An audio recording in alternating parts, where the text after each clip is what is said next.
Hello दोस्तों, welcome back. तो बच्चों, हमने चैप्टर 6 में पहले जो वीडियो बनाए उसमें हमने यहाँ तक कंप्लीट कर लिया है, जिसमें लाइव प्रोसेस का इंट्रोडक्शन और इसके बाद what are the life process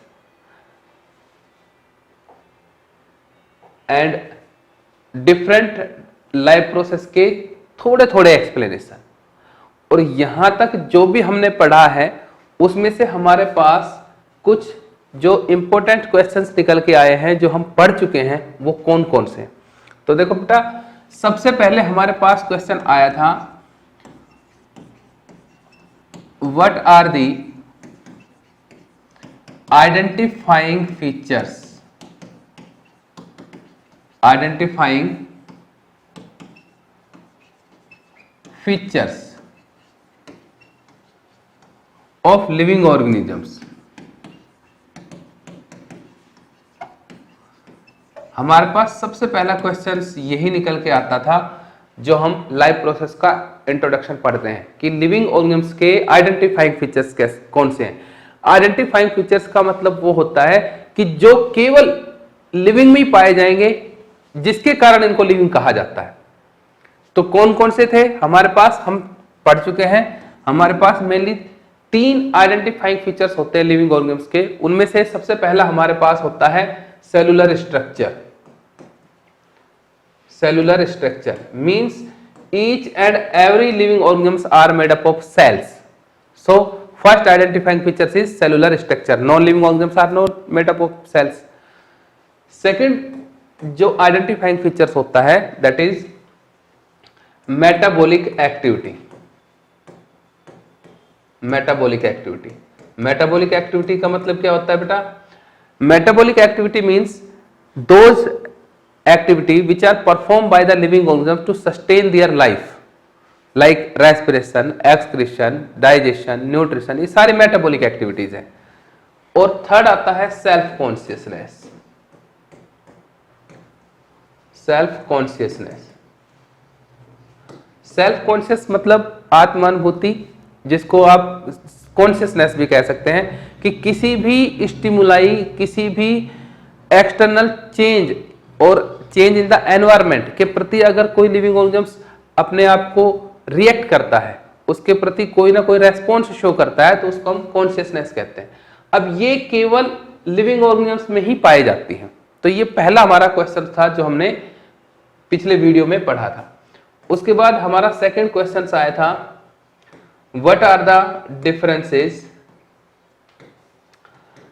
what are the differences between living and non-living, living and non-living organisms? What are the differences between the living and non-living organisms? There are many differences, like different life process, cellular structure.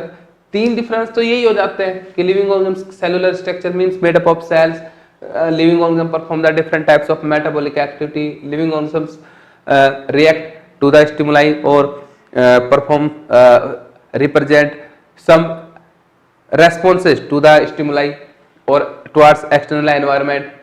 तो 3 difference living organism में यही हो गए, और ये non living में नहीं होते।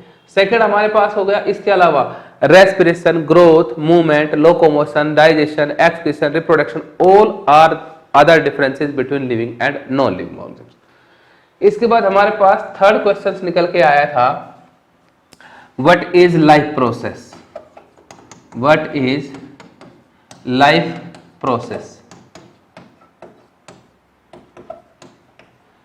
एक क्वेश्चन हमारा ये निकल के आया था, व्हाट इज लाइफ प्रोसेस। तो लाइफ प्रोसेस क्या होती है? all those activity, all those process which are performed by the living organisms to sustain their life on this earth. इस धरती पर जीवन को बनाए रखने के लिए जितनी भी एक्टिविटी, जितनी भी प्रोसेस लिविंग ऑर्गेनिज्म्स करते हैं, उन्हें हम लाइफ प्रोसेस कहते हैं। और इनमें लाइफ प्रोसेस इस चैप्टर के अंदर जो हम पढ़ने वाले हैं, उनमें हमारे पास है सबसे पहले nutrition, second respiration,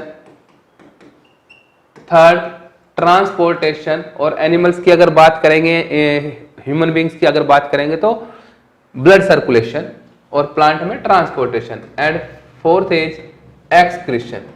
These are the life process which will be discussed, which will be need to discuss in this chapters. तो ये हम अब तक कर चुके हैं. अब हमने इनके बारे में थोड़ा थोड़ा डिस्क्रिप्शन भी किया था कि न्यूट्रिशन क्या है. एनर्जी के लिए जो भी हम खाना खाते हैं, फूड इनटेक करते हैं, वो सारा क्या कहलाता है, न्यूट्रिशन कहलाता है. रेस्पिरेशन क्या कहलाता है, ऑक्सीडेशन ऑफ फूड. जो हमने फूड खाया उससे एनर्जी कैसे मिलेगी, दैट इज कॉल्ड रेस्पिरेशन. उसके बाद ट्रांसपोर्टेशन, हमने खाना खाया, ऑक्सीडेशन किया, एनर्जी मिली. अब उस एनर्जी को यूटिलाइजेशन करना, उस एनर्जी को यूटिलाइजेशन करने के बाद या उस फूड को अलग अलग सेल्स के अंदर जरूरत के हिसाब से भेजना, ट्रांसपोर्ट करना, ट्रांसपोर्टेशन या ब्लड सर्कुलेशन ह्यूमन बींग्स में. और उसके बाद एक्सक्रीशन, कि फूड को यूटिलाइज करने के बाद कुछ ऐसी चीजें बच जाती है जो शरीर के लिए जरूरी नहीं होती है, जिनको हम वेस्ट मटेरियल्स कह सकते हैं या वेस्ट प्रोडक्ट कहते हैं. उनको बाहर निकालने के प्रोसेस को एक्सक्रीशन कहा जाता है. तो इनका इंट्रोडक्शन हम पिछले वीडियोस में पढ़ चुके थे. इनकी डिटेल वीडियोस के लिए आप हमारे दूसरे वीडियोस जिसमें हमने नोट्स के साथ एक्सप्लेनेशन किया है उनको रेफर कर सकते हैं, उनको देख सकते हैं. अब हम अपने नेक्स्ट टॉपिक पर चलते हैं, यानी कि फर्स्ट लाइफ प्रोसेस की तरफ चलते हैं, जिसका नाम है न्यूट्रिशन डिटेल. इनकी डिटेल हमने अपने अलग से वीडियो में भी डाली गई है, जिसमें हमने आपको पीडीएफ नोट्स के साथ इसको एक्सप्लेनेशन किया है. आप वहां से भी इन वीडियो को देखकर और उन नोट्स को नोट करके या डाउनलोड करके भी आप पढ़ सकते हैं. तो हम यहाँ से शुरू करते हैं अपना न्यूट्रिशन पे. देखिए, जैसे कि हमने फर्स्ट वीडियो में या इससे पहले वीडियो में बताया कि न्यूट्रिशन क्या है. Nutrition means intake of nutrients. Intake of nutrients. Nutrients are the food which are used by the living organisms. Means when we walk or ride a bicycles, we are using up energy. तो हम energy की utilisation करते हैं चाहे हम कोई भी process करते हो. Even when we are not doing any apparent activity, अगर हम कोई काम नहीं भी कर रहे हैं तब भी शरीर की जरूरत है एनर्जी, तब भी हमारा शरीर एनर्जी यूटिलाइज करता रहता है. Energy is needed to maintain a state of order in our body. We also need material from outside in order to grow. बढ़ने के लिए, डेवलप होने के लिए, सिंथेसिस ऑफ प्रोटीन, प्रोटीन बनाने के लिए, एंड अदर सब्सटेंसेस, अलग अलग चीजें बनाने के लिए हमें फूड की जरूरत होती है, एनर्जी की जरूरत होती है, और ये एनर्जी हमें फूड से ही मिलती है. This source of energy and materials is the food we eat. तो सोर्स ऑफ एनर्जी का क्या है, हमारे पास फूड है, खाना है जो हम खाते हैं. इसीलिए हम खाना खा रहे हैं ना, ताकि हमें अलग अलग प्रोसेस को कंप्लीट कर सके, अपने शरीर की मेटाबॉलिक एक्टिविटीज को कंप्लीट कर सके. आगे चलते हैं. How do living things get their foods. अब लिविंग ऑर्गेनिज्म्स अपना ये फूड कैसे लेते हैं. General requirement of energy and material is common in all organisms but is filled in different ways. सभी लिविंग ऑर्गेनिज्म्स की जरूरत तो सेम है, खाना, फूड, लेकिन सब उसको अलग अलग तरीके से पूरा करते हैं. और वो कौन कौन से हो सकते हैं. Some organisms use simple food material obtain from inorganic source in the form of carbon dioxide, water. कुछ ऑर्गेनिज्म्स उसको सिंपल ऑर्गेनिक फूड में ले सकते हैं, ऑर्गेनिक फॉर्म में ले सकते हैं. वो कार्बन डाइऑक्साइड हो सकता है और वाटर हो सकता है. These organisms the autotrophs. और जो ये ऑर्गेनिज्म्स लेते हैं कार्बन डाइऑक्साइड और वाटर की फॉर्म में, उन्हें हम ऑटोट्रोफ्स कहते हैं. मींस जो लिविंग ऑर्गेनिज्म्स कार्बन डाइऑक्साइड और वाटर को लेकर अपना खाना, अपनी फूड की रिक्वायरमेंट को खुद पूरा कर सकते हैं, हम उन्हें क्या कहते हैं, ऑटोट्रोफ्स कहते हैं. Include green plant. और ऐसा इस धरती पर केवल ग्रीन प्लांट्स करते हैं. इसके अलावा कुछ बैक्टीरिया जिनको हम ऑटोट्रोपिक बैक्टीरिया भी कहते हैं. Other organisms utilize complex substance. इसके अलावा ग्रीन प्लांट और कुछ बैक्टीरिया के अलावा कॉम्प्लेक्स फॉर्म में फूड को यूटिलाइज करते हैं, इस्तेमाल करते हैं, इनटेक करते हैं. These complex substance have to be broken. अब क्योंकि कॉम्प्लेक्स फूड लिया गया है तो इसको छोटे पार्ट्स में तोड़ा जाएगा इनटू द सिंपलर वंस, छोटे छोटे स्मॉल पार्ट्स में तोड़ना, बिफोर दे कैन यूज, ताकि वो यूज करने से पहले तोड़ते हैं, यूज किया जा सके। And growth of the body, और बॉडी की ग्रोथ के लिए यूटिलाइज किया जा सके। टू अचीव दिस, और ऐसा करने के लिए ऑर्गेनिम्स यूज बायोकैटालिस्ट कॉल्ड एंजाइम्स। तो देखो बेटा यहाँ पर भी एक क्वेश्चन आ गया है, बायोकैटालिस्ट। बायोकैटालिस्ट का मतलब क्या हो गया? Enzymes. Enzymes are known as the biocatalyst. और इसको बायोकैटालिस्ट क्यों कहते हैं? Because they are used in the living organisms to digest और to break down the complex food into the simpler one, so they are called the biocatalyst. क्योंकि living organisms में ही use होते हैं, इसीलिए इनके लिए बायो वर्ड यूज होता है। और कैटालिस्ट ये डाइजेशन की प्रोसेस, उसको रिएक्शन को कंप्लीट कर रहे हैं, उस रिएक्शन को अफेक्ट कर रहे हैं, सो दे आर कॉल्ड कैटालिस्ट। तो इसका पूरा नाम क्या हो गया? बायोकैटालिस्ट। तो क्वेश्चन से ये बहुत ही इंपॉर्टेंट क्वेश्चन है, कई आपके कॉम्पिटिटिव एग्जाम में पूछा जाता है कि which of the following is biocatalyst. वहां पर कुछ सब्सटेंस के नाम देंगे, उनमें से कम एक एंजाइम का नाम होगा, तो वो आपका आंसर होगा। 10 द हेटरोट्रोफ सर्वाइवल। अब ये जो ऑर्गेनिजम्स हैं जो बायोकैटालिस्ट का इस्तेमाल करके कॉम्प्लेक्स फूड को छोटे सिंपलर फॉर्म में तोड़ते हैं और यूटिलाइज करते हैं, उनको हम हेटरोट्रोफ्स कहते हैं। तो heterotrophs are the those organisms which utilize complex form of food. Survival depends on directly और indirectly on the autotrophs. Heterotrophic organisms include animal and fungi. और फंजाई जो अपना खाना खुद नहीं बना सकते, एनिमल्स जो अपना खाना खुद नहीं बना सकते। हम डायरेक्टली और इनडायरेक्टली अपना खाना कहाँ से लेते हैं? ऑटोट्रॉफ से लेते हैं, यानी कि प्लांट से ही लेते हैं। जैसे क्रॉप्स हम क्रॉप के रूप में लेते हैं, फ्रूट्स और वेजिटेबल के रूप में लेते हैं। फंगस भी डेड और डिके मैटर से अपना खाना लेता है, इसीलिए इनको हम ऑटोट्रॉफ्स कहते हैं। आगे चलते हैं, अब इसकी डिटेल चलते हैं। तो अब इस ऊपर वाले पैराग्राफ में हमने पढ़ा कि न्यूट्रिशन के हमारे पास मेनली दो टाइप्स आए। पहला टाइप्स आया हमारे पास व्हाट इज ऑटोट्रॉफिक न्यूट्रिशन और उसके एग्जाम्पल, और सेकंड आया हमारे पास हेटरोट्रॉफिक न्यूट्रिशन और उसके भी एग्जाम्पल आए। तो autotrophic nutrition the organisms which can make their own food with the help of the carbon dioxide and water are called autotrophs, and the organisms which do not make their own food are called heterotrophs. Autotrophs are generally green plant and some bacteria. Heterotrophs में fungi and animals आते हैं। Heterotrophs are directly or indirectly depend to the autotrophs, while the autotrophs synthesize their own food. तो these are the differences between the autotrophs and heterotrophs. आगे भी ये question आएगा और इसके बारे में हमने डिटेल नोट्स विद पीडीएफ और उसको भी एक्सप्लेनेशन एक अलग वीडियो में कर चुके हैं। आप यहाँ से भी इसको पढ़ चुके हैं, इससे ज़्यादा डिफरेंसेस हमने अलग वीडियो में डाले हुए हैं। अब चलते हैं हम separate autotrophic nutrition one by one, जिसमें हम carbon dioxide and energy requirement of the autotrophic nutrition are fulfilled by the photosynthesis। अब देखो, अभी हमने थोड़ी देर पहले पढ़ा the organisms or the living organisms which synthesize their own food with the help of carbon dioxide and water are called autotrophic, or this types of nutrition is called autotroph nutrition, and this process of synthesize the food is called photosynthesis। इसको हम क्या कहेंगे? photosynthesis कहेंगे। It is the process by which autotrophs takes in substance from the outside and convert them into the stored forms of the energy। इसमें क्या करते हैं plant?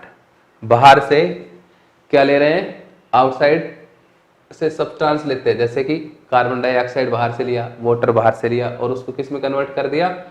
Stored form of energy like glucose, starch. इसमें convert करने की process को हम क्या कह रहे हैं? Autotrophic nutrition. अगर इस शब्द को, इस लाइनों को अगर हम शॉर्ट में कहें तो फोटोसिंथेसिस क्या हो गई? Synthesis of food, synthesizing of food और converting of solar energy into the stored energy और न्यूट्रिशन, फूड, ग्लूकोज, क्या कहलाएगा हमारे पास? ऑटोट्रॉफिक न्यूट्रिशन और फोटोसिंथेसिस कहलाएगा। This material is taken in the form of carbon dioxide and water. यहां पर भी आ गया है कि इसको हम क्या कहते हैं, कार्बन डाइऑक्साइड वाटर जो दिया जाता है, इसको यूटिलाइज किसकी हेल्प से किया जाता है, क्लोरोफिल की हेल्प से किया जाता है। बनाया क्या जाता है, कार्बोहाइड्रेट बनाया जाता है, ठीक है। और किसकी प्रेजेंस में, in the presence of sunlight, और सनलाइट की प्रेजेंस में ऐसा होता है, तो इसको हम क्या कहेंगे, फोटोसिंथेसिस कहेंगे। Carbohydrate are utilize for providing energy, और ये कार्बोहाइड्रेट क्या हो गया, एनर्जी का सोर्स हो गया, एनर्जी प्रोवाइड करेगा टू द प्लांट, प्लांट को, क्योंकि ये प्लांट कर रहे हैं सारा काम, तो ये सारी चीजें प्लांट में हो रही है। We will study how this takes place in the next section, आगे पढ़ेंगे हम। The carbohydrate which are not used immediately are stored in the form of starch. अब देखो, जो कार्बोहाइड्रेट प्लांट ने सिंथेसिस की, वो plant as it is utilize नहीं करते, उसको स्टोर करते चले जाते हैं, और स्टोर करके क्या, किस फॉर्म में स्टोर करते हैं, स्टार्च की फॉर्म में। अब ये भी एक क्वेश्चन से बड़ा इंपॉर्टेंट क्वेश्चन आता है कि what is the stored form of food in the plant, तो आता है स्टार्च। और इसी तरीके से जब एनिमल्स में पूछा जाएगा तो what is the stored form of food in the animals, तो वो आएगा glycogen. Serve as the internal energy reserve to use as and when required by the plant. और ये स्टार्च जो यूज यहाँ पर स्टोर हो गया है, ये प्लांट को इंटरनल एनर्जी के रूप में, सोर्स ऑफ एनर्जी के रूप में काम करता है, जब प्लांट को जरूरत होती है तब। Somewhat similar situation is seen in us, कुछ ऐसी सिचुएशन हमें दिखाई देती है, कैसे, where some of the energy derived from the food we eat is stored in our body in the form of the glycogen। जैसे अभी मैंने आपको एक सेकंड पहले बताया कि same stored form of energy, stored form of food in the plant is in the form of starch and in animals in the form of glycogen। okay, तो these are the photosynthesis। अब यहां पर हमारा जो question हमने complete किया वो आया हमारे पास, व्हाट इज फोटोसिंथेसिस। पहले हमारी डेफिनेशन आएगी फोटोसिंथेसिस क्या है, तो यहां पर फोटोसिंथेसिस की डेफिनेशन लिखी गई है।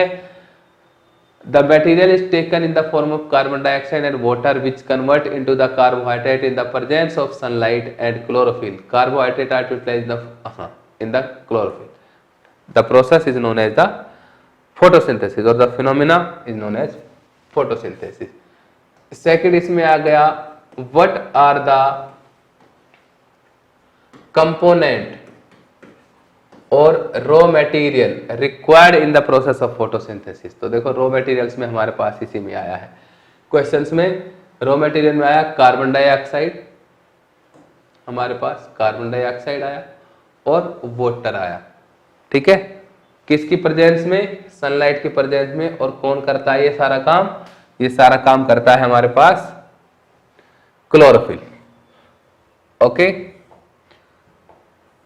इसके बाद इसके अंदर और अगर क्वेश्चंस की बात करें तो नेक्स्ट क्वेश्चन हमारे पास आता है, what is the stored form of food in the plant and animals. Next question हमारे पास क्या आता है, what is the stored form of food in plant, जिसका आंसर आता है स्टार्च, एंड एनिमल्स, और एनिमल्स में आंसर आता है ग्लाइकोजन। तो इस पैराग्राफ में हमारे पास ये कुछ क्वेश्चंस आए हैं, इसके नोट्स भी हमने बनाए हुए हैं, उसके लिए आप रेफर कर सकते हो आगे।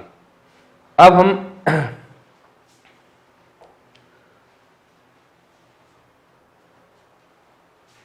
न्यूट्रिशन के इन के बाद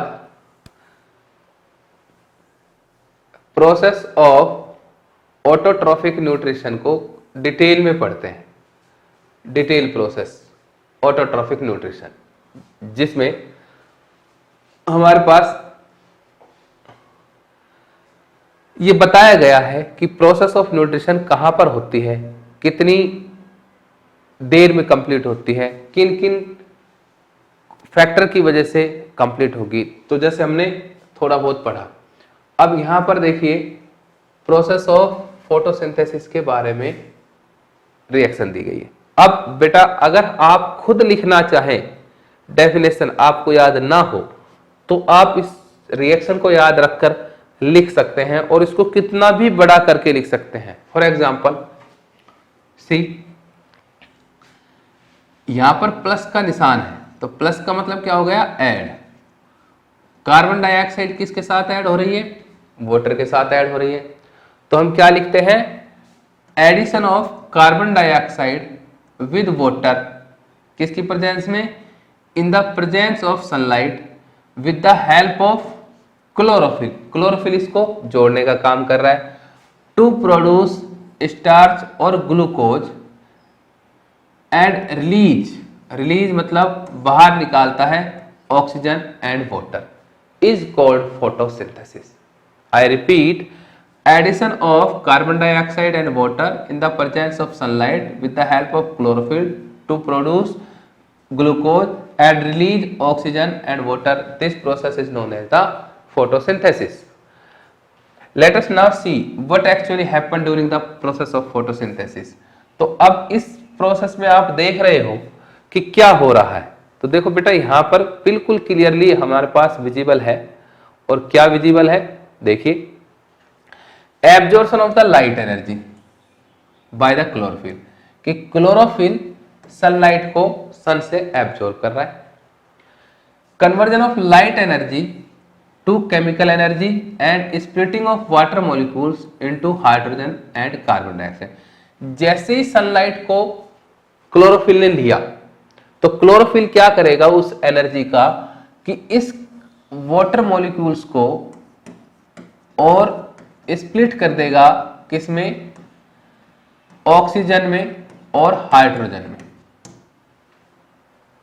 यहां पर splitting of water molecules into hydrogen and oxygen, इसमें, और इस लाइट एनर्जी को केमिकल एनर्जी में कन्वर्ट कर दिया।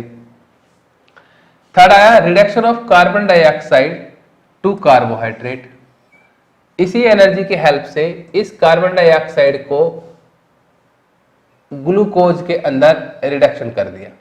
रिडक्शन का मतलब होता है एडिशन ऑफ हाइड्रोजन। अब देखो यहां पर कार्बन में, कार्बन डाइऑक्साइड में कार्बन और ऑक्सीजन था, तो यहां पर ये कार्बन हो गया, यहां पर ये ऑक्सीजन हो गया, और इसके साथ ये क्या जुड़ गया, हाइड्रोजन। तो इसको हमने क्या कहा, रिडक्शन हो गया। ये क्या हो गया, रिडक्शन। इस रिएक्शन में हमें क्लियरली विजिबल है। आई रिपीट, ये देखिए, कार्बन डाइऑक्साइड में हाइड्रोजन जुड़ा, तो कार्बन डाइऑक्साइड का क्या हो गया, रिडक्शन, और रिडक्शन होकर क्या बना, glucose. Water molecules split into oxygen and hydrogen, ये ऑक्सीजन और यहां पर हाइड्रोजन, तो ये प्रोसेस किसकी कहलाएगी, फोटोसिंथेसिस कहलाएगी। These are the events in the process of photosynthesis. अब ये प्रोसेस ऑफ फोटोसिंथेसिस कहां पर हो रही थी, तो आप देखिए यहां पर टीएस ऑफ लीव्स दिया गया है, ये लीफ में होती है, क्योंकि ग्रीन प्लांट में जो ग्रीन कलर है वो क्लोरोफिल के कारण है, और क्लोरोफिल ही एकमात्र पिगमेंट है जो सनलाइट को डायरेक्टली एब्जॉर्ब करता है सन से। These steps not takes place one after other immediately, लेकिन ये लगातार तुरंत नहीं होते हैं। For example desert plant takes up carbon dioxide at night. अब देखो कार्बन डाइऑक्साइड को रात को ले रहे हैं, डेजर्ट प्लांट मतलब रेगिस्तानी पौधे, and prepare intermediate which acted upon the energy absorbed bye the chlorophyll during the day, और इंटरमीडिएट बनाएंगे। इंटरमीडिएट का मतलब हो गया डायरेक्ट ग्लूकोज नहीं बनाएंगे, ग्लूकोज से पहले कोई प्रोडक्ट बनाएंगे जो दिन के अंदर एनर्जी के सोर्स के रूप में या फूड के सोर्स के रूप में काम करेगा। Let's see how each the component of the above reactions are necessary for photosynthesis. अब यहां पर यह बताया गया कि कंपोनेंट ऑफ द फोटोसिंथेसिस। अब हमारे पास कितने कंपोनेंट थे, हमारे पास 4 कंपोनेंट है। हमारे पास इसमें वाटर था, हमारे पास कार्बन डाइऑक्साइड थी और हमारे पास सनलाइट और क्लोरोफिल। इन चार कंपोनेंट की क्या इंपॉर्टेंस है, क्या इनके बगैर फोटोसिंथेसिस हो सकती है, यही हमें अब यहां पर पढ़ना था। ठीक है, तो अब देखिए, if you carefully observe a cross section of leaf under the microscope you will notice that some cells contain green dots। यहां पर देखिए, ये क्रॉस सेक्शन ऑफ लीफ है, इसको माइक्रोस्कोप में देखोगे, these are the green dots. I think it is clearly visible too. These clear green dots are called chloroplast. इनको हम क्या कह रहे हैं, क्लोरोप्लास्ट, जो क्लोरोफिल रखते हैं और जो फोटोसिंथेसिस का लाइट एनर्जी को एब्जॉर्ब करते हैं। These green dot cells regardless called the chloroplast which contain the chlorophyll। जिसके अंदर एक ग्रीन पिगमेंट क्लोरोफिल होता है, उस बड़े इंस्ट्रूमेंट को हम क्या कह सकते हैं, क्लोरोप्लास्ट कह सकते हैं। Let us do an activity which demonstrate that chlorophyll is essential for photosynthesis।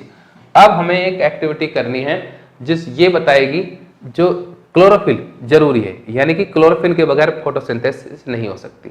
न केवल क्लोरोफिल, हम तीनों एक्टिविटी को करेंगे जिसमें water is necessary for photosynthesis, carbon dioxide is necessary for photosynthesis, chlorophyll is necessary for photosynthesis. ये सारी activity के बारे में हम पढ़ेंगे। Sunlight is necessary for photosynthesis. Water को हम एक्सप्लेनेशन नहीं कर पाएंगे क्योंकि वाटर का सोर्स हम अपने आप कंट्रोल नहीं कर सकते हैं, लेकिन कार्बन डाइऑक्साइड, सनलाइट और chlorophyll is necessary for photosynthesis. इसके लिए हमारे पास तीन डिफरेंट एक्टिविटीज है। We will discuss about these activity in next video. तब तक के लिए wish you health. Thank you very much. Have a nice day. Hello students, welcome back. तो स्टूडेंट्स, पिछले लेक्चर में हमने पढ़ लिया था what are the mechanisms or what are the process takes place in the photosynthesis। तो ये तीन प्रोसेस हो रही थी फोटोसिंथेसिस में, ये हमने पढ़ लिया था। उसके बाद हमने यहां तक करना था कि what are the essential component, या हम ये कह सकते हैं कि क्लोरोफिल, सनलाइट और carbon dioxide are essential for the photosynthesis. इनके बगैर फोटोसिंथेसिस नहीं हो सकता, इसको हमें आगे पढ़ना था। इससे पहले हम लीफ के क्रॉस सेक्शन के बारे में थोड़ा सा जानते हैं। देखिए बेटा, ये एक लीफ का डायग्राम दिखाया गया है। ये लीफ का डायग्राम कुछ इस तरीके से होता है, और जब इसको आप इस तरीके से काट देते हैं तो इसका बीच का जो हिस्सा दिखाई देता है वो इसमें दिखाया गया है। तो देखो, ये लीफ, ये कंप्लीट लीफ है। कभी आप इसको अलग समझे और इसको अलग समझे, अलग अलग नहीं है, ये कंप्लीट एक लीफ है। इसमें देखिए, यहां से शुरू करते हैं। सबसे पहले है मिड रिब। मिड रिब का मतलब होता है ये पूरी बीच वाली लाइन, ये मिड रिब है। ठीक है, जैसे मैं आपको वैसे एक छोटा सा डायग्राम यहाँ पर लीफ का बना लेता हूं और उसके अकॉर्डिंग बताता चलता हूं। ये जो लाइन है इसको हम कहते हैं मिड रिब।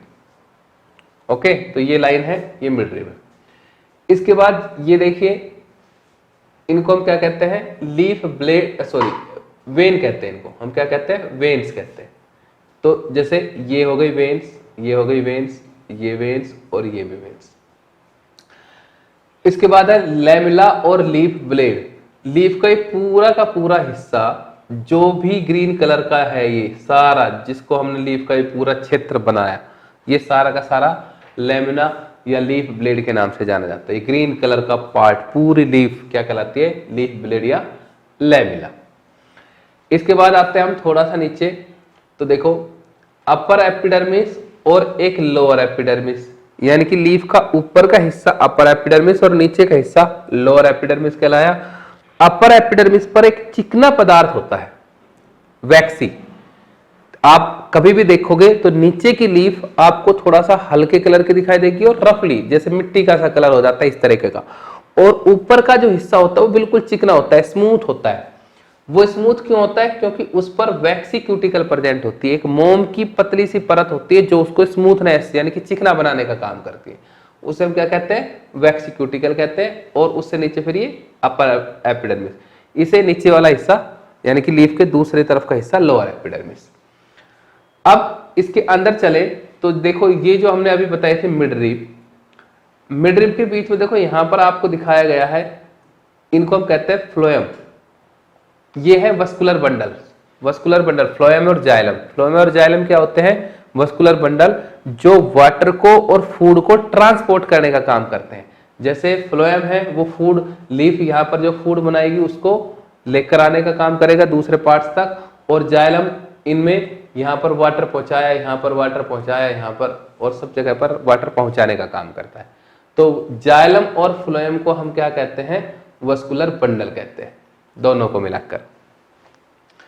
थोड़ा सा आगे चलते हैं। अब लीफ को जब हमने क्रॉस सेक्शन किया तो आगे आया हमारे पास, जैसे हम पढ़ चुके हैं, ये ग्रीन पिगमेंट दिखाई दे रहा है जिसको क्लोरोप्लास्ट कहते हैं, और क्लोरोप्लास्ट के अंदर होता है क्लोरोफिल, जो ग्रीन कलर का पिगमेंट होता है जो सनलाइट को कैप्चर करता है। बाकी जितनी भी सेल्स हैं इनके बीच के स्पेस को हम एयर स्पेस कह रहे हैं, और guard cells those cells which surround the stomata. तो स्टोमेटा की इस स्लाइड के बाद ही हम अगला टॉपिक हमारा स्टोमेटा का आएगा, वहां पर आपको डिटेल स्ट्रक्चर बताने वाले हैं। तो मैं दोबारा से एक बार रिपीट कर देता हूं। लीफ के अंदर मिडरिब बिल्कुल बीच वाला हिस्सा, लेमिला या लीफ ब्लेड पूरा ग्रीन कलर का भाग, वेन जो मिडरिब से निकलने वाली ब्रांचेज है उनको वेन, उसके बाद जाइलम और फ्लोएम को वस्कुलर बंडल जो इनके बीचों बीच होते हैं, जाइलम वाटर का ट्रांसपोर्ट और फ्लोएम फूड को कैरी करेगा। अपर और लोअर एपिडर्मिस, ऊपर का हिस्सा अपर एपिडर्मिस, नीचे का हिस्सा लोअर एपिडर्मिस। अपर एपिडर्मिस के ऊपर मोम की एक परत होती है जिसको हम कहते हैं क्यूटिकल, वैक्सी क्यूटिकल। सेल्स के अंदर जो ग्रीन पार्ट प्रेजेंट होता है उसको क्लोरोप्लास्ट कहते हैं, जिसके अंदर क्लोरोफिल प्रेजेंट होगा जो फोटोसिंथेसिस के लिए सनलाइट का एब्जॉर्प्शन करेगा। सभी सेल्स के बीच के स्पेस को हम ये एयर स्पेस के नाम से जानते हैं। गार्ड सेल्स ये प्रेजेंट होते हैं हमारे स्टोमेटा के चारों तरफ, तो इसको अभी हम नेक्स्ट वीडियो में, नेक्स्ट स्लाइड में पढ़ने वाले हैं। ओके, अब हम आगे चलते हैं यहाँ से, जहां हमने अपने टॉपिक को पिछले वीडियो में भी छोड़ा था कि एसेंशियल फॉर फोटोसिंथेसिस जो भी है, जैसे इसमें लिखा है chlorophyll is essential for photosynthesis, carbon dioxide is essential for photosynthesis, और सनलाइट इज नेसेसरी फॉर और एसेंशियल फॉर फोटोसिंथेसिस। इसको हमें एक्सपेरिमेंटली प्रूव करना है, तो हमारे पास एक्टिविटी है, तो अब उस एक्टिविटी पे चलते हैं। तो सबसे पहले हमारे पास है कि chlorophyll is essential for photosynthesis. This activity यहां पर आप लिख सकते हो, इसका ऑब्जेक्टिव क्या है? आपको एक्सपेरिमेंटली प्रूव करना है कि chlorophyll is essential for photosynthesis. Chlorophyll is essential for photosynthesis, इस एक्टिविटी से हमें प्रूव करना है। तो ये हमारा हो गया ऑब्जेक्टिव ऑफ द एक्सपेरिमेंट। उसके बाद हमारा आता है मटेरियल, हम क्या क्या लेते हैं किसी भी एक्सपेरिमेंट के लिए। तो हमारे पास मटेरियल क्या चाहिए? हमें आयोडीन सॉल्यूशन चाहिए, हमें सैंपल ऑफ लीफ चाहिए, हमें बीकर चाहिए, हमें बर्नर चाहिए। तो ये कुछ हमारे पास मटेरियल है, ठीक है। तो हम इसको एक्सपेरिमेंट को अगर एक्सपेरिमेंट की तरह देखें तो जो एक्टिविटी लिखा गया है इसको हम यहाँ पर लिखेंगे एम या ऑब्जेक्टिव। एम या objective of our experiment is chlorophyll is essential for photosynthesis. Second step आता है हमारे पास what are the material required. तो मटेरियल हमारे पास क्या क्या चाहिए? Given sample of the leaf, एक सैंपल लीफ का चाहिए। आयोडीन सॉल्यूशन, मैं इधर लिख देता हूं, हमें लीफ चाहिएगी, हमें आयोडीन सॉल्यूशन चाहिएगा, आयोडीन, हमें बीकर की जरूरत पड़ेगी, हमें वाटर की जरूरत पड़ेगी, हमें अल्कोहल सॉल्यूशन की जरूरत पड़ेगी, और हमें बर्नर की जरूरत भी पड़ेगी। हमें ये मटेरियल चाहिए। उसके बाद आता है हमारा थर्ड पॉइंट आता है प्रोसीजर का, कि हम करते कैसे हैं इस एक्सपेरिमेंट को। तो ये हमारा सारा प्रोसीजर दिया गया है। प्रोसीजर में क्या है? सबसे पहले हमने लिया एक potted plant with the variegated leaves. हम एक गमले में लगा हुआ पौधा ले रहे हैं, वेरीगेटेड लीव्स। क्वेश्चन आ सकता है what do you mean by the variegated leaves? Variegated leaves का मतलब होता है वो लीव जिस पर क्लोरोप्लास्ट, क्लोरोफिल कंटिन्यूअसली नहीं होता, बिखरा हुआ होता है, यानी कि कहीं कहीं पर अपसेंट होता है। जैसे यहां पर देख रहे हो, तो देखो ये हिस्सा ग्रीन वाला है, इसका मतलब यहाँ पर क्या है, क्लोरोप्लास्ट प्रेजेंट है, क्लोरोफिल प्रेजेंट है। जहां पर ये दिख रहा है इसका मतलब वो हिस्सा है जहां पर क्लोरोफिल प्रेजेंट नहीं है। तो ऐसी लीफ जहां पर यूनिफॉर्मली क्लोरोफिल प्रेजेंट नहीं होता, कहीं कहीं पर ग्रीन कलर होता है यानी कि क्लोरोफिल प्रेजेंट होता है, कहीं पर नहीं होता, तो ऐसी लीव्स को हम वेरीगेटेड लीफ कहते हैं। जैसे आप मनी प्लांट में इसको देख सकते हैं जो कि आपके घरों में आसानी से मिलता है। Keep the plant in dark room. अब क्वेश्चन यहां पर भी आता है, अब इस आप गमले में लगे हुए पौधे को डार्क रूम में कमरे में रख दिया, अंधेरे कमरे में क्यों रखा, पूछा जाएगा। Why we put the potted plant in a dark room. तो आपने इसको अंधेरे कमरे में रखा है तो उसका रीजन होता है क्या, सो दैट, ये देखो इसलिए रखते हैं, ये आंसर है हमारे पास, so that all the starch get used up, ताकि इसके अंदर जो पहले से स्टार्च प्रेजेंट है उसको प्लांट यूज कर ले, यानी कि इसके पास पहले ही खाना है उसको ये खत्म करे, पहले अपना खाना खर्च कर ले, फिर पता करेंगे। क्योंकि हम फोटोसिंथेसिस पढ़ने वाले तो हमें पता होना चाहिए ना कि फोटोसिंथेसिस में फूड फॉर्मेशन हो रहा है। अगर पहले ही फूड है तो हमने कैसे पता किया कि फूड बना है या पहले का था। तो पहले प्लांट को हमने अंधेरे कमरे में इसलिए रखा था कि इसके पास जो पहले से ही मौजूद है उसको खत्म कर ले, उसके बाद हम देखेंगे कि भाई इसने बनाया या नहीं बनाया। ओके, उसके बाद आता है हमारा next, now keep the plant in sunlight for about 6 hours. अब क्योंकि इसने अपना खाना खत्म कर लिया है तो इसके पास अब खाना बनाने की प्रोसेस को हमें ऑब्जर्व करना है। इसके लिए फिर हमने इसको उठाया और लगभग 6 घंटे तक सनलाइट में रखा, धूप में रखा। अब ये हमारा एक्सपेरिमेंट था, यहां तक हमारा प्रोसीजर था। ओके, ये प्रोसीजर कंप्लीट था। अब हमारा यहां पर आता है ऑब्जर्वेशन। आगे ये भी हम देखो, अब ऑब्जर्वेशन पे हम नेक्स्ट हमारा आएगा observation. Next point, pluck a leaf from the plant, mark the green area and trace them on a sheet of paper। अब हमने उस लीफ को तोड़ लिया और ये सारा का सारा हिस्सा इसको हमने पेपर पर ड्रॉ कर लिया और लीफ को इस तरीके से बना लिया कागज पर। ठीक है, ये सारा हमने इस तरह से ड्रॉ कर लिया और पेपर पर बना लिया इस लीफ को। उसके बाद हम क्या करेंगे, अभी सॉरी ये हमारा बेटा अभी प्रोसीजर ही चल रहा है, ये हमारा प्रोसीजर ही चल रहा था, अभी ऑब्जर्वेशन नहीं आया हमारा, सॉरी ये प्रोसीजर चल रहा है। Dip the leaf in the boiling water for few minutes.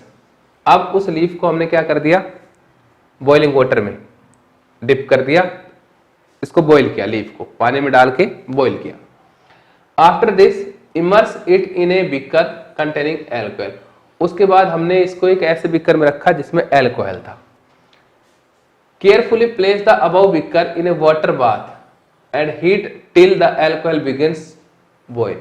और ये तब तक हमने इसको बॉयल किया तब तक कि एल्कोहल बॉयल नहीं हो जाता। इस प्रोसेस को बड़े सावधानी से करना होता है। इसका एक तरीका है, तरीका क्या है कि आप ये जब एक्टिविटी परफॉर्म करोगे यहां पर, तो आप ये होगा कि जैसे आपके पास ये बर्नर होता है, ये हीट करते हैं हम बर्नर को, सॉरी फ्लेम्स शो कर दिया हमने, ये हमारा बर्नर है। इस बर्नर पे आपने, ये हमारे पास नेट लगाई हुई है, इसके ऊपर हमने बीकर रखा है जिसमें वाटर है, इसके अंदर हमने टेस्ट ट्यूब डाली हुई है, ये टेस्ट ट्यूब है। इस टेस्ट ट्यूब के अंदर हमारे पास एल्कोहल है और यहां पर वाटर है। बीकर के अंदर वाटर फिल किया, इस बॉइलिंग वाटर के अंदर हमने टेस्ट ट्यूब डाली हुई है, इस टेस्ट ट्यूब के अंदर हमारे पास एल्कोहल है और यहां पर हमने उस लीफ को ले रखा है। इस तरीके से बॉइलिंग करते हैं हम इस प्रोसेस में। ठीक है, तो ये वाला जो स्टेप है ये बड़े ध्यान से करना होता है। ओके, ये वाला स्टेप को बड़े ध्यान से करना है। अब आगे क्या किया हमने, what happened to the colour for the leaf, what is the colour of the solution. अब हमने क्या किया कि इसको ये ऑब्जर्व करना था कि लीफ का कलर कैसा हो गया। तो जब हम इसको एल्कोहल में बॉईल करते हैं तो ये सारा का सारा कलर बिल्कुल खत्म हो जाता है, ग्रीन पिगमेंट खत्म हो जाता है, लीफ बिल्कुल ट्रांसपेरेंट हो जाती है। यहां पर भी क्वेश्चन आता है कि आपने लीफ को एल्कोहल के अंदर क्यों बॉयल किया। ठीक है, ये भी एक इंपॉर्टेंट क्वेश्चन। तो इस प्रोसेस को हम कहते हैं डीकलराइजेशन। ठीक है, रिमूवल ऑफ द क्लोरोफिल, कि लीफ का ग्रीन कलर हटाने के लिए या क्लोरोफिल को खत्म करने के लिए हमने उसको एल्कोहल में बॉईल किया ताकि लीफ ट्रांसपेरेंट हो जाए, ग्रीन कलर का हिस्सा, ग्रीन कलर का पार्ट खत्म हो जाए और रिमूव हो जाए। इसलिए हमने इसको एल्कोहल में बॉईल किया। ये इंपॉर्टेंट क्वेश्चन है, पूछा जाता है। What happened to the colour of the leaf? Leaf हो गई अब हमारी transparent. Now dip the leaf in a dilute solution of iodine. अब आ गया हमारे पास, उस ट्रांसपेरेंट लीफ को हमने आयोडीन के सॉल्यूशन में डिप कर दिया। डिप करने के बाद कितनी देर के लिए? कुछ मिनट के लिए। Take out the leaf, leaf को बाहर निकाला, रेंस ऑफ द आयोडीन, और आयोडीन को हमने साफ किया। Observe the colour of the leaf and compare this with the tracing the leaf done in the beginning. अब हमें क्या करना है? अब हमें उसको साफ करने के बाद, एक्स्ट्रा आयोडीन को साफ करने के बाद उसके कलर को ध्यान से देखना है, और जो हमने पेपर को ट्रेस किया था, पेपर पर ट्रेस किया था लीफ को, उसके साथ मैच करना है। अब हमारे पास यहां पर आ जाता है ऑब्जर्वेशन। नेक्स्ट हमारा यहां से शुरू होता है ऑब्जर्वेशन। और हमने क्या ऑब्जर्व किया? हमने ऑब्जर्व किया the colour of the leaf becomes blue black where the green part of the leaf या green colour of the leaf were present, the part becomes blue black, वो ब्लू ब्लैक हो गया है। And where the chlorophyll was absent या green colour was absent, the colour of leaf remains unchange और becomes blue yellowish. तो ये हमने observe किया। अब आता है हमारे पास ऑब्जर्वेशन के बाद रिजल्ट। ऑब्जर्व कर लिया और हमने ऑब्जर्वेशन में ये दोनों डायग्राम बना दिए। अब हम बात करते हैं रिजल्ट की। तो अब हम यहां पर रिजल्ट क्या लिखेंगे बताइए? हम यहां पर रिजल्ट में लिखेंगे the colour of the leaf becomes blue black because there is starch present, कि यहां पर स्टार्च प्रेजेंट है। और यहां पर स्टार्च प्रेजेंट क्यों है? बिकॉज फोटोसिंथेसिस अकर्स, यहां पर फोटोसिंथेसिस हुई है। फोटोसिंथेसिस यहां पर ही क्यों हुई? Because chlorophyll is present here, यहां पर क्लोरोफिल प्रेजेंट है। और यहां पर जो कलर ब्लू ब्लैक नहीं हुआ, इसका मतलब स्टार्च एब्सेंट, स्टार्च एब्सेंट है। और स्टार्च एब्सेंट क्यों है? Because chlorophyll was absent, chlorophyll नहीं था, और क्लोरोफिल नहीं था तो फोटोसिंथेसिस नॉट अकर्स, फोटोसिंथेसिस नहीं हुई। तो यहां पर जहां पर क्लोरोफिल प्रेजेंट था वहां पर फोटोसिंथेसिस होती है, वहां पर स्टार्च पाई जाती है, वहां पर फूड फॉर्मेशन होता है, जो इस बात को शो करता है, इस बात को प्रूव करता है कि chlorophyll is necessary for the photosynthesis. I hope आपको समझ में आया होगा। मैं फिर से इसको रिपीट कर देता हूं।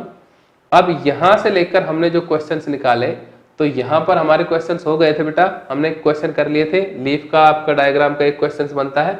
अब यहां से हमारे कुछ क्वेश्चंस और निकल के आते हैं, और उनमें से क्वेश्चंस में क्या आते हैं? पहला तो ये एक्सपेरिमेंट ही आता है कि chlorophyll is necessary for the photosynthesis या chlorophyll is essential for photosynthesis, जिसको हमने इन के अंदर पॉइंट्स के अंदर डिस्क्रिप्शन करना था। इसी में से हमारे पास आता है कि why we put the leaf या put the potted plant in a dark room, क्यों रखते हैं? तो इसका आंसर आपका था because starch that all the starch gets used up by the plant. उसके बाद हमने लिखा था, एक क्वेश्चन आता था कि हमने बीकर में एल्कोहल के साथ लीफ को बॉईल क्यों किया? तो हमने लीफ को बॉईल इसलिए किया so that it becomes colourless और द क्लोरोफिल और green colour of the leaf should be remove. इसके बाद हमने लिखा नेक्स्ट कि why we used iodine solution, तो to test the starch we used iodine solution. ठीक है, ये हमारे कुछ थे। और उसके बाद रिजल्ट आपको पता ही है कि जहां पर क्लोरोफिल प्रेजेंट होता है वहां पर फोटोसिंथेसिस होती है, स्टार्च बनता है, और स्टार्च आयोडीन के साथ ब्लू ब्लैक कलर दिखाई देता है। तो ये हमारा क्वेश्चंस हो गया बेटा। आगे हम चलते हैं नेक्स्ट। जैसा कि हम थोड़ी देर पहले पिछले चैप्टर में लीफ में हमने देखा था गार्ड सेल्स आया था। गार्ड सेल्स मैंने आपको बताया था कि ये स्टोमेटा के अंदर है, तो अब स्टोमेटा की स्ट्रक्चर आ गई है। देखिए, let us study how the plant obtain carbon dioxide. Plant carbon dioxide कैसे लेते हैं। In class 9th we had talk about stomata. हमने 9th क्लास में स्टोमेटा के बारे में पढ़ा था। Which are tiny pores present. अब देखो यहाँ पर ये आ गई स्टोमेटा की डेफिनेशन कि व्हाट आर स्टोमेटा। तो stomata are tiny pores present on the surface of the leaves. This is the stomata. Definition है स्टोमेटा की। Massive amount of gaseous exchange takes place in the leaves through these spore of the for the purpose of the photosynthesis। ये आ गया what is the function of the stomata। तो पहला क्या आ गया, पहला क्वेश्चन हमारा आया what is stomata। इस पेज का पहला क्वेश्चन हमारा क्या आ रहा है, what is stomata। दूसरा क्वेश्चन क्या आ रहा है, what is the function of stomata। What are the function of stomata। दूसरा क्वेश्चन निकल के आया हमारा, है ना। उसके बाद आते हैं but it is important to note here that exchange of gases occurs across the surface of stem root leaves as well. अब देखो ये कह रहा है, इसमें कौन सी बड़ी बात है कि भाई स्टोमेटा से ही गैस का एक्सचेंज हो रहा है। गैस का एक्सचेंज तो स्टेम रूट और लीव्स में तीनों में ही होता है। Okay, since large amount of water can also be lost through these stomata. ये भी आ गया, देखो ये भी हमारे पास फंक्शन ऑफ स्टोमेटा है। तो अब अगर इन दोनों फंक्शनों को मैं समराइज करूं तो व्हाट इज स्टोमेटा का, तो क्वेश्चन का आंसर ये आ गया, stomata are tiny pore present on the surface of the leaves. और दूसरा अगर फंक्शन लिखें what are the function of the stomata, तो हमारे पास यहाँ पर स्टोमेटा के दो फंक्शन आ गए। नंबर एक exchange of gases, exchange of gases में O2 और CO2 आ गया। और दूसरा क्या आ गया, ट्रांसपिरेशन। ट्रांसपिरेशन के बारे में ये लिखा है, loss of water in the form of vapour through the stomata is called transpiration. तो मैं ट्रांसपिरेशन लिखूंगा, मैं पूरा ना लिख कर क्या कहूंगा कि स्टोमेटा का फंक्शन क्या हो गया, transpiration and respiration. Exchange of gases को हम क्या कह सकते हैं, रेस्पिरेशन कह सकते हैं। Okay, next the opening and closing. अब ये स्टोमेटा कब ओपन होगा और कब क्लोज होगा। नेक्स्ट क्वेश्चन आ गया, how does stomata open and close. Next question क्या आ गया हमारे पास, how does stomata open and close. Stomata open और क्लोज कैसे होता है, तो इसका क्वेश्चन का आंसर आ गया हमारे पास, the opening and closing of pore is a function of the guard cells. अब देखो पीछे हमने पढ़ा था गार्ड सेल्स, है ना। तो ओपनिंग और क्लोजिंग किसका फंक्शन है, गार्ड सेल्स का। यानी कि गार्ड सेल्स स्टोमेटा को ओपन और क्लोज करती है। अब गार्ड सेल्स कैसे ओपन और क्लोज करती है, the guard sales swell up when water flow into them. जब गार्ड सेल्स के अंदर पानी अंदर जाता है तो ये फूल जाती है और स्टोमेटा कैसे हो जाते हैं, open and closing the stomata open. Similarly the pore close the guard cells shrink. और जब इनके अंदर से पानी बाहर आता है तो स्टोमेटा कैसे हो जाते हैं, बंद हो जाते हैं। कैसे, अब ये देखो स्ट्रक्चर में देख रहे हो, ये कुछ इस तरह की स्ट्रक्चर है और इसमें हम देखते हैं लाइक दिस, है ना। ये हमारी गार्ड सेल्स का काम कर रही है और ये बीच का स्टोमेटल ओपन। जैसे ही इसके अंदर वाटर आएगा तो ये कुछ इस तरीके से स्वेल अप होने शुरू हो जाएगी और देखो ये ओपन हो जाएगा पोर। जैसे ही इसके अंदर से वाटर लॉस होगा तो गार्ड सेल्स श्रिंक होने शुरू हो जाएगी लाइक दिस और श्रिंक होके ऐसे हो जाएगी। अब देखो ये पोर कैसा है, बंद है। अब इसमें कोई एक्सचेंज ऑफ वाटर और गैसेज नहीं होगा। Again as water comes they become swell up and opening the stomata, loss of water shrink the guard cells, causing closing of the stomata. तो स्टोमेटा की ओपनिंग एंड क्लोजिंग। तो यहां पर हमारे question देखिए आप। और fourth structure of stomata, right. तो ये चार क्वेश्चन हमारे स्टोमेटा से हैं। बोर्ड एग्जामिनेशन में कोई सा भी क्वेश्चन पूछा जाए स्टोमेटा से रिलेटेड आसानी से बता सकते हैं। फर्स्ट क्वेश्चन क्या बताया, what is stomata. Stomata are the tiny pores present on the surface of the leaves. What are the function of the stomata? There are two function: exchange of gases, that is respiration, and removal of the water, that is transpiration. Third, how does stomata open and close? Guard cells swell up when water flow into them, causing the stomata pore open, and pore close if the guard cells shrink by the removal of the water. And structure of the stomata. अब देखो structure of stomata के अंदर जैसा ही 4 point बात लिखा हुआ है, guard sales, stomatal pore, इसी को ही हम एक्सप्लेन कर देते हैं. इसमें हमने देखो क्या लिखना है, structure of stomata is a tiny pore. देखिए इधर देखते हैं,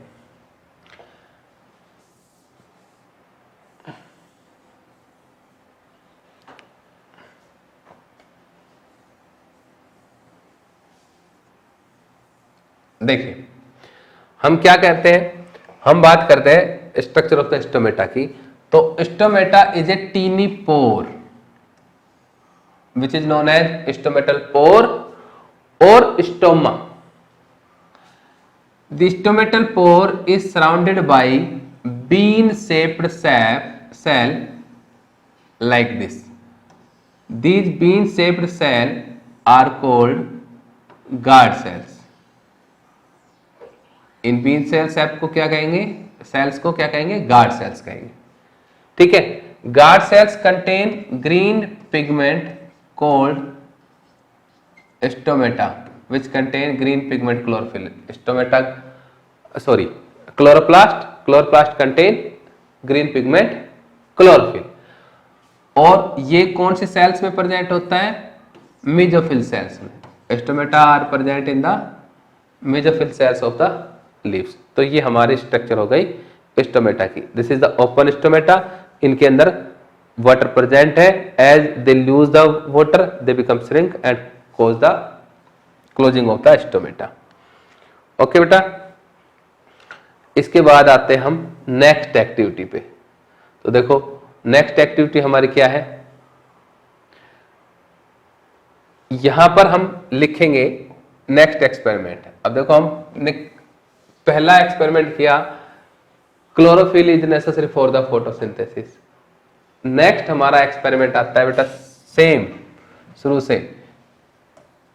objective of the experiment is carbon dioxide is essential for photosynthesis. This is the objective of the experiment. Second हमारे पास आता है मटेरियल रिक्वायर्ड. मटेरियल रिक्वायर्ड हमारे पास यहां पर देखिए हमने एक petri disc, KOH, bell jar, potted plant, इनकी हमारे पास मटेरियल की जरूरत होगी. उसके बाद आता है हमारे मटेरियल के बाद प्रोसीजर. और अब यहां से प्रोसीजर देखिए, प्रोसीजर में क्या है, take 2 healthy potted plant which are nearly the same size. जैसा कि हमने डायग्राम में दिखाया गया है कि 2 प्लांट लेने जो लगभग सेम हो. Keep them in a dark room for 3 days. यहां किससे रखा, डार्क रूम. अब ये क्वेश्चन पीछे आया, डार्क रूम में क्यों रखा, so that the plant get used up all the starch. Now place each plant on the separate glass plate.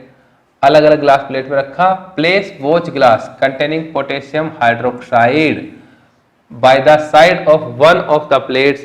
The potassium hydroxide is used to absorb the carbon dioxide. अब देखो एक के साथ हमने एक ग्लास प्लेट में petri disc में रखा जिसके अंदर था पोटेशियम हाइड्रोक्साइड KOH.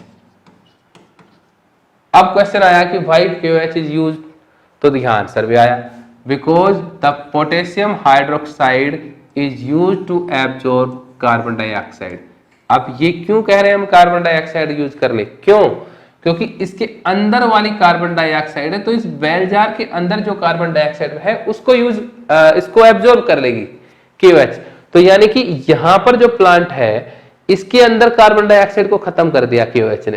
तो इसके अंदर अब कोई कार्बन डाइऑक्साइड नहीं है, जबकि इसके अंदर नहीं रखी है तो यहां पर कार्बन डाइऑक्साइड प्रेजेंट है. तो हम यहां लिख सकते हैं कि CO2 प्रेजेंट है यहां पर, और यहां पर CO2 एब्सेंट है. क्यों, क्योंकि KOH ने इसको एब्जॉर्ब कर लिया. तो क्वेश्चन से पूछा जा सकता है व्हाई पोटेशियम हाइड्रोक्साइड या KOH इज यूज्ड. तो potassium hydroxide is used to absorb carbon dioxide. आगे चलते हैं. Cover both the plant with the separate bell jar show जैसा दिखाया गया डायग्राम में बेल जार में, use vaseline to seal the bottom of the jar glass plate so that setup is air tight. अब यहाँ पर सब जगह पर वैसलीन लगा देते हैं, क्यों? ताकि इसके अंदर बिल्कुल भी एयर का एक्सचेंज ना हो, एयर टाइट बना देते हैं। Keep the plants in sunlight, अब दोनों को उठाकर सनलाइट में रखा लगभग 2 घंटे तक, अबाउट 2 आवर्स। अब pluck leaf from each plant and check for the presence of the starch in the above activity। और दोनों से फिर अब हमने 2 घंटे के बाद बेल जार को हटाया, लीफ को तोड़ा और उसको स्टार्च टेस्ट के लिए चेक किया। Do both the leaves show the presence of same amount of the starch? अब हमें देखना है क्या दोनों प्लांट से ली गई लीफ पर सेम अमाउंट में स्टार्च प्रेजेंट है। What can you conclude from this activity? अब हम ऑब्जर्वेशन करेंगे। अब हमारे पास ये हमारा प्रोसीजर था, अब है ऑब्जर्वेशन। अब हमने क्या ऑब्जर्व किया? वी ऑब्जर्व दैट दोनों प्लांट से ली गई लीफ पर सेम अमाउंट में कार्बोहाइड्रेट या सेम अमाउंट में स्टार्च प्रेजेंट नहीं होता। There is no same amount of starch will present in the both leaves of separate plants. Why? Because there is carbon dioxide absent, so these plants do not perform the process of photosynthesis and hence starch absent। और यहां पर इसके अंदर कुछ amount में carbon dioxide present थी, तो this plant show the presence of starch और which will be tested by the iodine solution. और कैसे?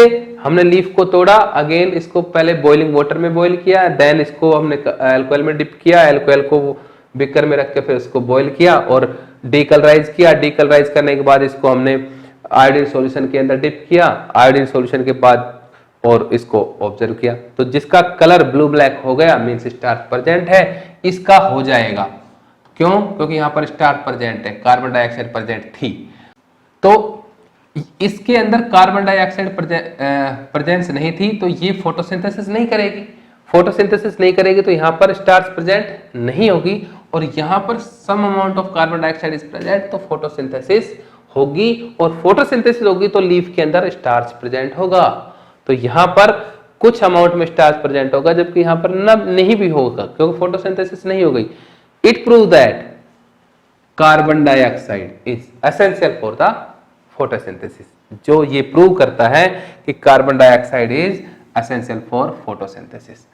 Based on the two activities जो हमने पढ़ लिया कि कार्बन डाइऑक्साइड और chlorophyll perform about, can be design an experiment demonstrated that sunlight is essential for photosynthesis. तो हम कर सकते हैं, हाँ बिल्कुल कर सकते हैं, सनलाइट एसेंशियल फॉर फोटोसिंथेसिस, जैसे ये दोनों की है उसके बेसिस पर ही। So far we have talked about autotroph meet their energy requirement, but they also need other raw material for building their body। अब देखो जैसा कि हमने ऑटोट्रॉफ्स के बारे में बात की है कि उनको रॉ मटेरियल चाहिए था, carbon dioxide, water, chlorophyll, sunlight, जिससे वो अपना फूड बना रहे थे, जिससे उनका शरीर, उनके ग्रोथ, उनका डेवलपमेंट हो रहा था। Water use in the photosynthesis is taken up from the soil. कहां से लिया गया वाटर? सोइल से, by the roots in the terrestrial plants. Other material like nitrogen, phosphorus, iron, magnesium are taken from the soil. ये भी soils में होते हैं, मिनरल्स बोलते हैं इनको हम।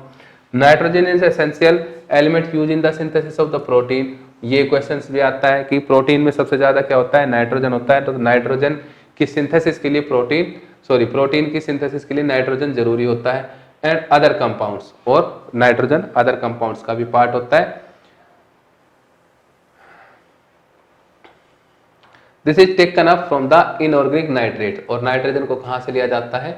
इनऑर्गेनिक नाइट्रेट्स और नाइट्राइट से लिया जाता है। जो नाइट्रोजन है डायरेक्टली प्लांट एब्जॉर्ब नहीं करते हैं, उसको सोइल से लिया जाता है, और सोइल से नाइट्रेट्स या नाइट्राइट्स की फॉर्म में एब्जॉर्ब करते हैं। और it is taken up as organic compounds which have been prepared by bacteria from atmospheric nitrogen, जिसको आप नाइट्रोजन फिक्सेशन कहते हैं, कि नाइट्रोजन फिक्सेशन में एटमॉस्फेरिक नाइट्रोजन को नाइट्रोजन फिक्सेसिंग बैक्टीरिया नाइट्रेट में कन्वर्ट करते हैं, these nitrates or nitrites absorbed by the green plants to prepare their proteins or other compounds।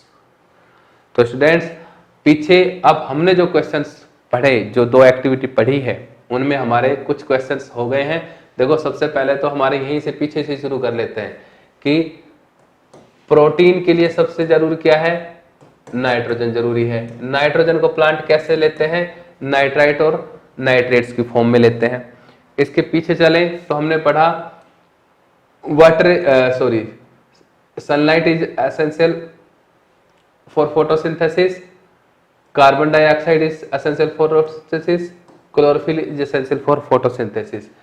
Sunlight is essential for photosynthesis, इसकी activity की हमने video अपने description के साथ डाली हुई है, आप वहां से इसको देख सकते हैं कि how to perform an experiment that sunlight is essential for photosynthesis. इसके बाद आयोडीन सॉल्यूशन का क्या काम है, एल्कोहल के अंदर हम लीफ को क्यों बॉईल करते हैं, प्लांट को हम डार्क रूम में क्यों रखते हैं, इसके अलावा structure of stomata, function of stomata, guard cells, opening and closing of the stomata, इनके बारे में हम पीछे कर चुके हैं और यहाँ पर हमारा ऑटोट्रोफिक न्यूट्रिशन कंप्लीट हो जाता है। अब इसके बाद हम चलते हैं अपने हेटरोट्रोफिक न्यूट्रिशन। हेटरोट्रोफिक और ऑटोट्रोफिक न्यूट्रिशन में आप डिफरेंस पहले पढ़ चुके हैं, तो अब हम हेटरोट्रोफिक पर ज्यादा टाइम ना खराब करते हुए इसको शुरू करते हैं। Each organism is adapted to its environment. हर एनिमल्स ऑर्गेनिज्म अपने एनवायरमेंट में उस एनवायरमेंट के अकॉर्डिंग एडेप्टेड होता है। सर्वाइवल करने के लिए एडेप्टेशन जरूरी है, अगर ऐसा नहीं करेगा तो नेचर एक्सटिंक्ट कर देती है। सो हर ऑर्गेनिज्म अगर सर्वाइव कर रहा है तो वो एनवायरमेंट के अकॉर्डिंग अपने जहां पर रहता है एडेप्टेड होता है। The form of nutrition differs अब depending on the types and availability of the food material as well as how it is obtained by the organisms। अब किस तरह का तो न्यूट्रिशन अवेलेबल है, किस फॉर्म में उसको लिया जा सकता है, उसके बेसिस पर न्यूट्रिशन लेने की जो प्रोसेस है वो ऑर्गेनिज्म्स में डिफर है, अलग अलग है, डिपेंडिंग अपॉन द टाइप्स कि किस तरह का तो खाना है, न्यूट्रिएंट्स है और उसकी अवेलेबिलिटी कितनी है। ठीक है, तो फूड मटेरियल की अवेलेबिलिटी, फूड मटेरियल का टाइप, हर ऑर्गेनिज्म में न्यूट्रिशन की प्रोसेस को डिफरेंट अलग अलग बना रहता है और इसको कैसे ऑब्टेन किया जाएगा। ठीक है, तो टाइप, अवेलेबिलिटी और process, how to obtain the process of nutrition और heterotrophic nutrition is different in different types of organisms. For example देखो, whether the food source is stationary. अगर फूड सोर्स स्टेशनरी है, स्टेशनरी का मतलब है एक जगह फिक्स है कि कोई जगह है और मुझे बता दिया कि भी वहां से लाना है, तो मैं जाऊंगा वहां से खाना लिया और आ गया। कोई भी एनिमल्स जिसके लिए स्टेशनरी फूड है वो जाएगा वहां से खाना लेगा और आ जाएगा, सच एज ग्रास। तो घास है, उगती है एक जगह पर फिक्स है। और मोबाइल, मोबाइल मतलब मूव करता, तो मूव तो नहीं करती है भाई, घास तो एक जगह उग रही है घास के मैदान में, है ना। मोबाइल का मतलब होता है मोशन में, यानी कि चलती फिरती चीजें, है ना, तो चलती फिरती चीजें नहीं होती है। तो सच एज डियर, अब डियर क्या है, चल रहा है, घास कैसी है, फिक्स है, और मोबाइल क्या है, डियर घूम रहा है। अब डियर देखो खाने के लिए जिक्र किया गया यहां पर, डियर को किसका खाना है, कार्निवोर्स एनिमल्स के, स्पेशली फॉर टाइगर के लिए कहा गया है कि उसका फूड कैसा है, मोबाइल है। और हिरन का, डियर का या हिरन का food of source of food कैसा है, स्टेशनरी है। देखो दोनों की बात बता दी एक में। Would allow for differences in how the food is assessed and what is the nutritive apparatus used by cow and loin। अब देखो घास को काऊ के लिए और डियर को लोइन का बता दिया कि घास को काऊ के द्वारा कैसे ऑब्टेन किया जाएगा और हिरन को फूड के रूप में लोइन के द्वारा कैसे लिया जाएगा। तो क्यों, क्योंकि घास स्टेशनरी है तो काऊ को कौन सी प्रोसेस फॉलो करनी पड़ेगी, और क्योंकि डियर मोबाइल है, घूमता फिरता रहता है, तो लॉइन को उसको ऑब्टेन करने के लिए अलग प्रोसेस को फॉलो करना पड़ेगा। There is a range of strategy by which food is taken in and used by the organisms. यहां पर एक पर्टिकुलर रेंज होती है कि कैसे लिया जाएगा और कैसे यूज किया जाएगा। सम ऑर्गेनिजम्स ब्रेक डाउन, कुछ ऑर्गेनिज्म फूड मटेरियल को बाहर, break down the food material outside the body, शरीर के बाहर ही डाइजेस्ट कर लेते हैं और फिर एब्जॉर्ब करते हैं एंड देन एब्जॉर्ब इट, और फिर उसको एब्जॉर्ब कर लेते हैं। एग्जांपल के लिए जैसे फंजाई, लाइक ब्रेड मोल्ड, ये फंजाई का एग्जांपल है ब्रेड मोल्ड। ब्रेड मोल्ड एक फंजाई है, क्या करेगा, ब्रेक डाउन क्या करेगा, फूड को ब्रेक डाउन बाहर कर लेगा और फिर एब्जॉर्ब करेगा। दूसरा यीस्ट, मशरूम, ये सारे क्या है, फंजाई है।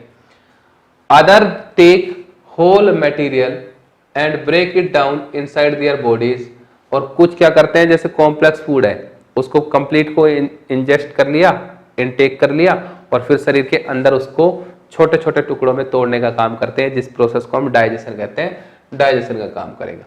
What can be taken in, क्या अंदर लिया गया, and broken down depends on the body design and functioning, ये इस बात पे डिपेंड करेगा कि उस ऑर्गन्स का बॉडी डिजाइन और उस बॉडी डिजाइन में ऑर्गन की फंक्शनिंग कैसी है। यानी कि दूसरे शब्दों में हम कहें कि डाइजेस्टिव सिस्टम का टाइप, डाइजेस्टिव सिस्टम के अंदर पार्टिसिपेट करने वाले ऑर्गन पर डिपेंड करता है कि फूड और न्यूट्रिशन को बाहर डाइजेस्ट करके एब्जॉर्ब किया जाए या कॉम्प्लेक्स फॉर्म को लिया जाए और अंदर डाइजेस्ट किया जाए। Some other organisms derive nutrition from plant, कुछ ऑर्गेनिजम्स प्लांट से ले रहे हैं और एनिमल्स से ले रहे हैं विदाउट किलिंग देम, उनको बगैर मारे हुए। This parasite nutritive strategy is used by a wide variety of organisms like cuscuta, अमरबेल, ticks, lice, leech and tapeworm. अब देखो यहां पर भी कितने क्वेश्चंस आ गए हैं, बड़े इंपॉर्टेंट। इनको हम कहते हैं पैरासाइट, जो बगैर मारे हुए एनिमल्स को, ऑर्गेनिजम्स को और अपना खाना ले रहे हैं, तो उनको हम क्या कह रहे हैं, पैरासाइट। लाइन ने तो लाइन या टाइगर तो डियर को क्या करते हैं, किल कर देते हैं और फिर खाते हैं, लेकिन कुछ एनिमल्स कैसे होते हैं जो किल नहीं करते हैं और उनको खा भी रहे हैं, उनसे फूड ले रहे हैं, उनको क्या कह रहे हैं, पैरासाइट कह रहे हैं। और इसके एग्जांपल में देखो कौन कौन से हैं, cuscuta, most important example of this chapter. क्यों, क्योंकि कस्केटा इज ए प्लांट, और प्लांट कैसे होते हैं, ऑटोट्रॉफिक होते हैं, लेकिन यहाँ पर कस्केटा जिसको अमरबेल कहते हो, प्लांट होते हुए भी कैसी है, हेटरोट्रॉफिक। और heterotrophic not only heterotrophic, it is a parasite, कि किसी दूसरे प्लांट पर पड़ी रहती है, उससे अपना न्यूट्रिशन लेती है। और देखो प्लांट होते हुए भी कैसी है, पैरासाइट है। जबकि हम क्या कहते हैं कि सारे के सारे प्लांट ऑटोट्रॉफिक है, लेकिन अमरबेल क्या है, प्लांट होते हुए भी पैरासाइट है, दूसरे प्लांट से न्यूट्रिशन ले रही, खुद नहीं बनाती है। टिक्स, लाइस, लीच, ये सारे के सारे अदर ऑर्गेनिजम्स हमारे शरीर में भी, लकड़ी के ऊपर भी, ठीक है, अदर एनिमल्स की बॉडी के ऊपर सरफेस से और न्यूट्रिशन को सकिंग करते हैं, तो उनको पैरासाइट्स कहते हैं। इन शॉर्ट, अगर हम हेटरोट्रॉफिक न्यूट्रिशन की बात करें तो यहां पर हमारे इस पैराग्राफ में कुछ इंपॉर्टेंट क्वेश्चन जो आए हैं, उनमें से सबसे पहला आ गया, what is heterotrophic nutrition, what is heterotrophic nutrition, first question था ये। ओके, सेकंड क्वेश्चन हमारे पास है एग्जाम्पल ऑफ हेटरोट्रॉप्स, हेटरोट्रॉप्स के एग्जाम्पल क्या क्या है। फिर है types of heterotrophic nutrition, types of heterotrophic nutrition में हमारे पास यहां पर 3 आए हैं। पहले हमारे पास आ रहा है होलोजोइक, होलोजोइक किसको कहा गया है, जो सॉलिड फॉर्म में, कॉम्प्लेक्स फॉर्म में फूड को ले रहे हैं और उसको डाइजेस्ट कर रहे हैं। दूसरा हमारे पास आया है सेप्रोट्रॉफिक, सेप्रोट्रॉफिक का मतलब होता है जो शरीर से बाहर डाइजेशन की प्रोसेस करते हैं और डाइजेस्टेड फूड को एब्जॉर्ब करते हैं डेड और डिके मैटर से, तो उसको हम क्या कहते हैं, सेप्रोट्रॉफ, जिसमें ब्रेड मोल्ड, यीस्ट, मशरूम आया हुआ है। और तीसरा हमारे पास आया है पैरासाइट, और पैरासाइट में क्या है, द ऑर्गेनिम्स और living organisms which obtain their food from the other animals without killing them, तो उसको हम क्या कहते हैं, पैरासाइट। और पैरासाइट्स में कस्केटा प्लांट पैरासाइट, टिक्स, लाइस, लीच, टेपोर, ये एनिमल पैरासाइट है। तो टाइप्स ऑफ हेटरोट्रॉफिक न्यूट्रिशन, इसके बारे में भी हमने एक डिटेल वीडियो और डिटेल नोट्स बनाकर डाले हुए, आप उस वीडियो को और उस नोट्स को और उन क्वेश्चन आंसर को वहां से भी देख सकते हैं। हालांकि यहां पर हमने ये चीजें एक्सप्लेन कर दी हैं, आप यहां से भी इनको लर्न कर सकते हैं और समझ सकते हैं। फिर भी किसी तरह का डाउट्स है तो आप हमसे जुड़ सकते हैं, पूछ सकते हैं। आगे चलते हैं, how do organisms obtain their nutrition. अब ऑर्गेनिम्स अपना न्यूट्रिशन कैसे लेते हैं, कैसे ऑब्टेन करते हैं, उस पर चलते हैं अगले पे। तो इसमें देखते हैं, सबसे पहले हमारा अमीबा के बारे में दिखाया गया है, अमीबा का न्यूट्रिशन इसमें कंप्लीट करेंगे। फिर न्यूट्रिशन इन ह्यूमन बीइंग से, इसको हम नेक्स्ट वीडियो के अंदर कंप्लीट करेंगे। तो हम सबसे पहले अमीबा को करते हैं, how to obtain their nutrition. Since the food and the way it is obtain differ, food और उसको ऑब्टेन करने की प्रोसेस डिफरेंट है। The digestive system is different in various organism, तो उसको डाइजेस्ट करने के लिए डाइजेस्टिव सिस्टम जो होगा वो भी अलग अलग होगा और होता है। जैसे इन सिंगल सेल ऑर्गेनिज्म जैसे कि अमीबा की बात करता है, द फूड में be taken by the entire body surface. एक ही सेल है, ये एक सेल है, यहां से यहां से यहां से यहां से यहां से यहां से सब कहीं से फूड को लेके एंटायर बॉडी सरफेस, ठीक है। But as the complexity of organisms increase, complexity यानी कि जटिलताएं बढ़ती है तो different part becomes specialise to perform different function, तो हर पार्ट अलग अलग काम करने के लिए स्पेशलाइज हो जाएगा। जैसे हम में देखो, खाने का काम सिर्फ मुंह का है, mouth is the organ of injection, digestion, ठीक है, ट्रांसपोर्टेशन, सब अलग अलग हो जाएंगे। For example amoeba is a unicellular organism take in food using temporary finger like extension of the cell surface which fuse over the food particle forming a food vacuole. अब यहां पर यही क्वेश्चन आता है कि अमीबा के अंदर ये फिंगर लाइक प्रोजेक्शन को क्या कहते हैं, तो आंसर लिखा हुआ है सूडोपोडिया। सूडो का मतलब बेटा होता है फॉल्स और पोडिया का मतलब होता है फिट, यानी कि झूठ मूठ के पैर, उनको कहते हैं सूडोपोडिया। और सूडोपोडिया क्या है, सेल का एक्सटेंशन है, सेल मॉडिफाइड हो रही है। और क्यों हो रही है, ताकि फूड को लिया जा सके। इनसाइड द फूड वैक्यूल्स, अब फूड वैक्यूल सेल के अंदर चला गया खाना और वहां पर क्या है, फूड वैक्यूल बन गया। Complex substance are broken down into simple ones which then diffuse into cytoplasm. अब फूड अंदर चला गया, फूड वैक्यूल्स के अंदर डाइजेस्ट हो गया और डाइजेस्ट होके साइटोप्लाज्म में एब्जॉर्ब हो गया। Undigested material is moved to the surface of the cell and thrown out. अब यहां पर फूड यूटिलाइज हो गया तो अनडाइजेस्टेड फूड को रिमूव कर दिया जाएगा बॉडी सरफेस से। The cell has definite shape thrown out in paramecium में which is also unicellular organism. The cell has the definite shape and food is taken at the specific spot. अब देखो ये paramecium में जो nutrition है उसके लिए फिर भी हमने एक अलग वीडियो बनाया है, उसके अंदर इसके बारे में बताया गया है कि पैरामीशियम फूड को कैसे ऑब्टेन करता है। Food is moved to this spot by the movement of cilia cover the entire surface of the cell. अब देखो मैं थोड़ा सा पैरामीशियम का डायग्राम बता रहा हूं। पैरामीशियम को हम स्लीपर एनिमल्स कहते हैं। इसकी बॉडी पर इस तरीके से हेयर लाइक प्रोजेक्शन होते हैं। इन हेयर लाइक प्रोजेक्शन को, हेयर लाइक स्ट्रक्चर को क्या कहते हैं, सीलिया कहते हैं। और इसकी माउथ होती है, ये सीलिया एक ही डायरेक्शन में उस फूड पार्टिकल्स को धकेलते हैं। इस तरीके से पैरामीशियम को अपना खाना मिलता है। तो स्टूडेंट्स यहां पर हम बात कर रहे हैं how do organism obtain their nutrition. तो nutrition in the unicellular organisms, और यूनिसेलुलर ऑर्गेनिज्म्स में हमारे पास आता है अमीबा। और अमीबा के अंदर जो हमने इस पैराग्राफ में पढ़ा है वो क्या है, उसके बारे में शॉर्ट में और मैं समराइज कर देता हूं। अब देखिए, जो भी हमारे पास न्यूट्रिशनल प्रोसेस है या डाइजेशन की प्रोसेस है, जिसमें ये क्वेश्चन हमारे पास आता ही है और इसमें ये डायग्राम आते ही हैं बोर्ड एग्जामिनेशन में। ये डायग्राम हमेशा पूछे ही जाते हैं। ये 4 डायग्राम है, 4 ही डायग्राम हो। पहले ये फूड पार्टिकल है, इस फूड पार्टिकल्स के लिए ये देखो यूनिसेलुलर ऑर्गेनिज्म्स की जो सेल मेम्ब्रेन है एक्सटेंड होकर और ये 2 स्ट्रक्चर बनाई है जिनको सूडोपोडिया कहा गया। सूडोपोडिया ने यहाँ पर इसको कवर कर दिया और देखो अंदर ये बन गया हमारा फूड वैक्यूल और फूड वैक्यूल्स के अंदर आ गया फूड पार्टिकल्स। फूड वैक्यूल्स के अंदर ये फूड पार्टिकल डाइजेस्ट हो गया और ये एब्जॉर्ब हो गया। अब इसको हम कुछ ऑर्गन्स के हिसाब से समराइज करते हैं। तो देखो सबसे पहले हमने क्या किया, ऑर्गन ऑफ इंजेशन।